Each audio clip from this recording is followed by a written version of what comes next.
Assalamu alaikum. My name is Mahmoud Akbar Afridi, and today I will be telling you about currency exchange and the importance of currency in trade and in business.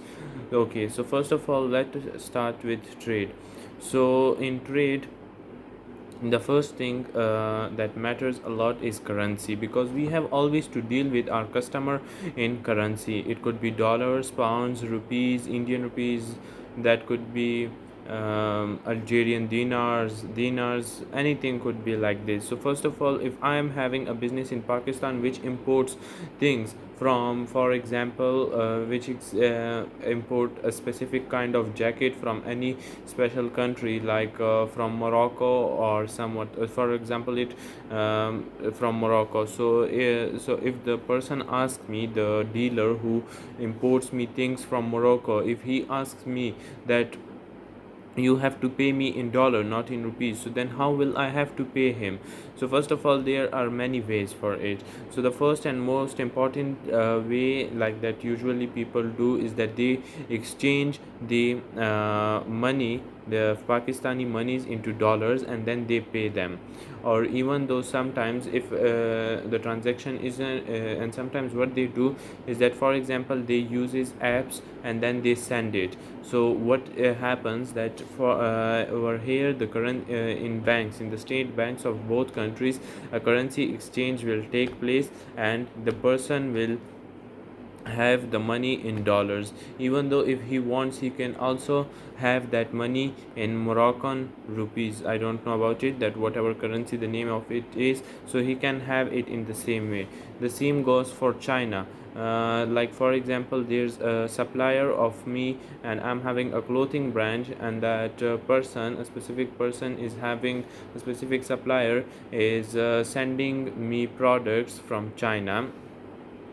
He's sending me products from China, and then I have what I have to do is that to pay him in yuan, which is their currency, or I have to pay them in dollars, whatever he asks me to do.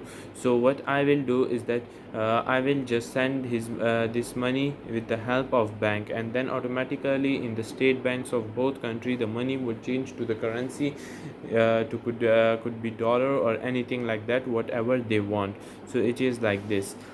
Then how do we have to trust the person? So first of all, the business is never run by, like, we have to trust anybody. There are very like rare cases where we have to trust a supplier, or we have to trust somebody. This is a very, like, rare case, and in today's world it has been finished, because nowadays there are a lot of scams, and nobody trust each other. And I think this is a good thing, even though there is a hadith that whenever you are making a deal, so you should always write it on a paper. So that's why, following that tradition and that saying of the Prophet ﷺ, so now people are, even though 90% of the people has adopted this way of contracts, they write contracts and then they sign it. For example, I am a supplier sitting over here in Pakistan, and I have a date supplier. Dates, I mean kajur, which is said to be in Urdu.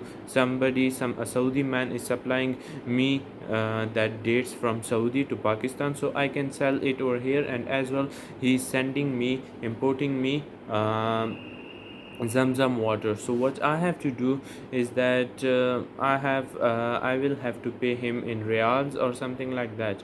Okay, so now we were talking about that contracts. So we both will write a contract that we are going to, that this man from Saudi, his name is this, his company name is this, his license number is this, he is sending me this much kilograms, or this much ton of water, this much liters of water, this much tons of dates to Pakistan, and this specific type at this specific date. The container is being has taken out, has logged out of the country at this specific time. So we have to write all this information. Then we both will sign a contract, and after signing a contract, when the products when my products will safely reach Pakistan, so then I have to pay him. If I will delay, so then he can file a case against me, which will be a very fair case, and he will win. So then obviously I have to pay him within the given dates, so I could not leave. And at the same time, on that contract paper, I will also have my company name, my license number, my address of my company head office or whatever. For example, I'm having a warehouse, so I have to give its address, then I have to give the invoice receipts. Then so it is like this. So this is about currency exchange and contracts. Thank you for listening.